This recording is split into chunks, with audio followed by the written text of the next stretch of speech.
Story 1. An abusive relationship. It's always easy to say, well, if my significant other would use violence against me, I would be gone in seconds. Until you've lived through it. I would never let someone treat me that way, until the one you love actually does. I learned this the hard way. Story 2. Migraines. I would love for everyone to experience a migraine at least once so that they stop calling it just a headache. Story 3. Your home is burning down. The fire is only the first day. The following 2 years it takes to reclaim your life is so much worse. Story 4. The outrage and despair when something really unfair happens to you. People will tell you to just choose to be happy, or get over it, or forgive, but words are so cheap. Moving past something and forgiving is a process you go through. You do not actually have complete control over it. Story 5. What it is like to be seconds away from death. The fear, the fight, the exhaustion followed by acceptance that that was your entire life. The feeling of being saved at the last possible second. It is hard to understand if you have not been that close to death. Story 6. Aging. No matter your age, you probably assume you will get older. As you get older, you realize that none of your assumptions were even close. Story 7. The way an abusive relationship truly wears you down and the lack of options you may face, or the harsh penalties you may experience for any choice is overwhelming. Just go to a shelter. Story 8. Clinical depression. Everyone thinks they understand it because they have been depressed, but true depression is a whole different thing. Story 9. Discrimination. Some people think it straight up does not exist because it has never happened to them. Story 10. Death and cardiopulmonary resuscitation. Medical shows and movies make it seem like a small thing. Push on the chest a couple of times and they can be saved. Effective cardiopulmonary resuscitation is challenging, exhausting, and if you get a heartbeat back, it is a long recovery because you will have likely broken multiple ribs. The odds are you didn't get back a heartbeat, so, surprise, death is present with you. Source: Adult and Pediatric Trauma Emergency Medical Technician before I transitioned into Medical Information Technology. Story 11. I get to join this one. My 18-year-old is upstairs crying her eyes out because her dad, who was 54 years old, just passed away at 3:30 this morning. The only reason I am here on Reddit is because I am tired of crying my eyes out. I was married to him for 15 years. He was a good man and never should have died before me. Story 12. Scuba diving, more specifically the first breath you take while wearing a regulator underwater, is a moment of euphoria mixed with panic as you do something you have spent your life avoiding. Breathing in water. Story 13. Derealization, dissociation, and depersonalization. I have tried to explain to people how it feels like you are not really in your body, or life suddenly feels like a video game or a dream. If you have not actually experienced it, though, it is hard to understand. Story 14. 1. The sheer giddiness of that first time you really truly love someone, and that love is reciprocated. Children. The greatest experts on raising children are the ones who have never had one. Grief, namely losing someone close. Story 15. Growing up with disabled parents, you will soon realize how much you will miss out on because no one wants to accommodate them in their needs because it is too much. Also, you will see how many places claim to be accessible but do not have enough room for wheelchairs to move around or do not even have a ramp to get in and out of. Story 16. You cannot truly appreciate just how big giant redwoods are until you stand at the base of one or walk through a grove of ancients. Even then, it is difficult to process. Story 17. Giving birth is a truly unreal and terrifying experience from start to finish for an onslaught of reasons. It was the only time in my life I wondered if I might just die from pain alone. When my daughter finally came out and they placed this slimy, wet, purple baby on my chest, I actually said, "Oh my God, it's a baby." Side note, parenthood is another one of those things you don't really understand until you've experienced it.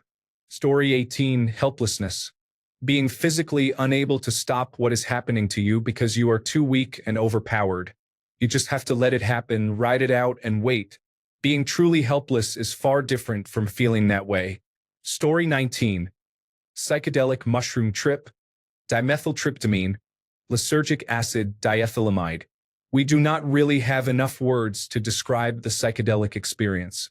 Dimethyltryptamine in particular is extremely weird because it feels incredibly familiar, like this is something you do in each and all of your lifetimes. It is like you have been there before.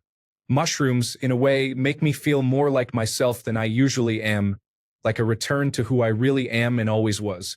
I probably sound like a hippie just making up deep thoughts, but there are definitely some people who will know exactly what I am talking about and will enthusiastically identify with it. Story 20. The damage and consequences of childhood abuse, trauma, and neglect are issues that the adult you now must deal with while living and healing from complex post-traumatic stress disorder. Story 21. I don't think anyone knows how difficult it is to be overweight unless they have experienced being overweight and then fit. It is truly amazing how differently people treat you. Story 22. Psychosis. People are so misinformed about it. It is easy to wave it off as crazy people. But those are real human beings just like you, and they are going through hell. Can happen to anyone at any time.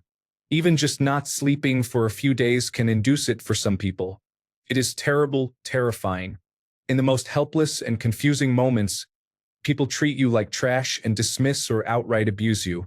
Imagine you were shot out of nowhere, left bleeding out on the street, pain and fear all you know, and someone comes by, wrinkles their nose at the mess of your blood, and kicks you away. But it is your own mind that shot you, your own body that is unsightly, and calling for help just pushes people away. Meanwhile, something is hunting you, and you do not know who to trust. Something is yelling at you, but nobody else can hear it. You know these things are there, why can't anyone else tell? You are in danger, and nobody will help, and all you can do is run and fight back. People around you are not quite people anymore, even if they are, and anyone that does try to help must be part of this plan to hurt you. But nobody believes you. You cannot drink water because you know it has been poisoned, and nobody believes you. You cannot close your eyes because something is coming, and nobody believes you. There are things slinking along the walls and hiding in the shadows. You see them, you hear them, they are laughing because nobody will believe you that they are there. You are helpless. Then suddenly you are restrained, and if you try to break free, something hurts you. You blink and the lights are bright. You are trapped in a room. People come in and force medicine on you, and some of them look at you with disgust while they do so. They are in on it. The thing hunting you won. You cannot get out. You are scared, and nobody will ever believe you. And then things make sense again, and you have not paid your bills or been to work, and now you do not have a job or a roof over your head, or access to those medications that helped you break out of that hell. And you are on the street, cold and scared, and people look at you like you are disgusting for daring to exist. Anyway, psychosis. Story 23. After seeing some comments, I am hitting all the buttons. Grief, depression, and addiction. Oh my! If you do not understand them, consider yourself lucky. But please try to have compassion for those afflicted with any mental illness or addiction. Story 24. Having a child. I had always heard that you will never love anyone as much as your child, and I truly experienced it as soon as he arrived. It is like having a piece of your heart outside of your body that you would do absolutely anything for. Story 25. Interacting with animals. I used to go out looking for insects and other animals to observe up close, watch, and interact with. Very few people in my adult life understand or care about how amazing it is to examine life closely and personally like I have done. Touch some grass, watch an ant up close for a good 15 minutes. You would be surprised by the kind of world we live in with these creatures. Story 26. How hard it is to come out. I used to think that if I was gay, it would be easy to come out because I live in an accepting state and area. Now, my situation is struggling with trying to find a subtle way to show pride without being hated on or getting looked down upon by some people.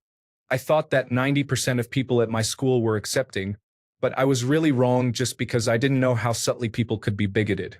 Now, I think it's about 60% of people at my school being accepting, and still a lot of them are awkward or uneducated about it.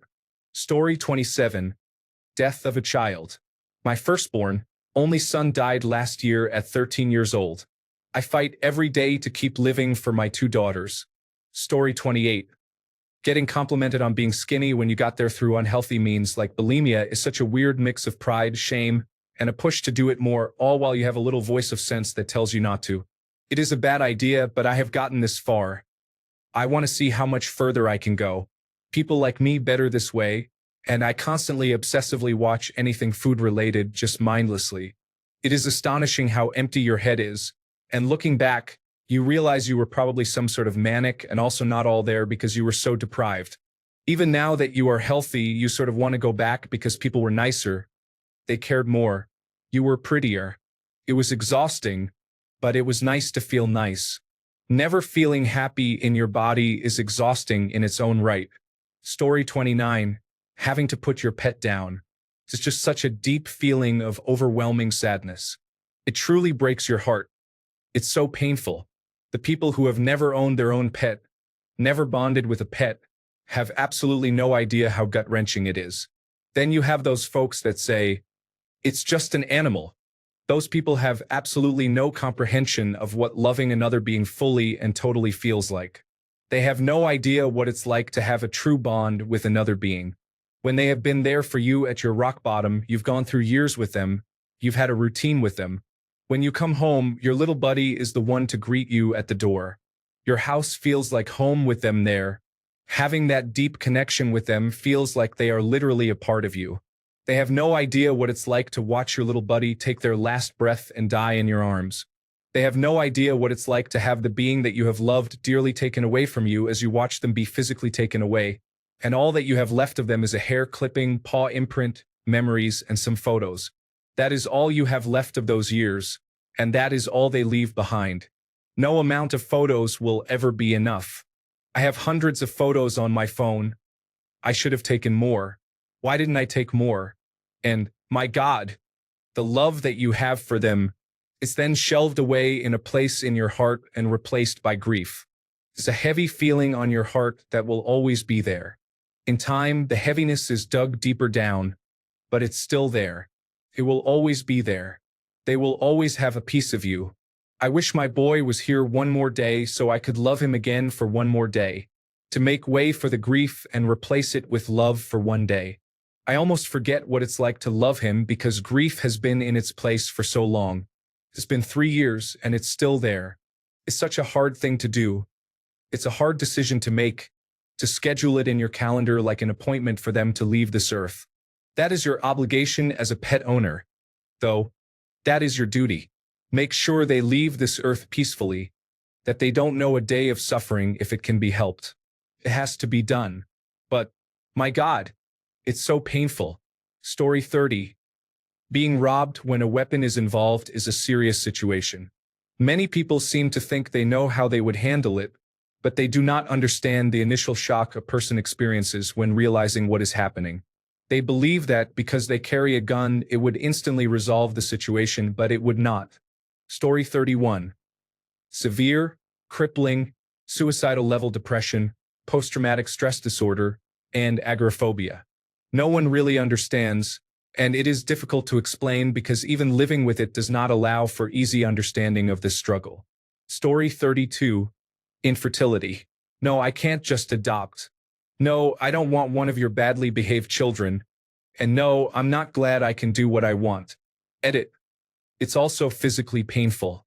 The medications and surgery are not enjoyable. Story 33. What it is like to have your body functioning well enough and then developing a debilitating chronic illness. Story 34. Being a parent. The difficulties, triumphs, monotony, and raw joy. The love you have for your children gives you a whole new perspective on your relationship with your own parents. Story 35. The loss of a loved one you are close with.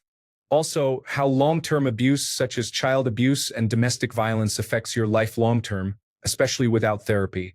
Looking back, I made a lifetime of wrong choices that made everything much harder for me, just because I was conditioned to devalue my own worth.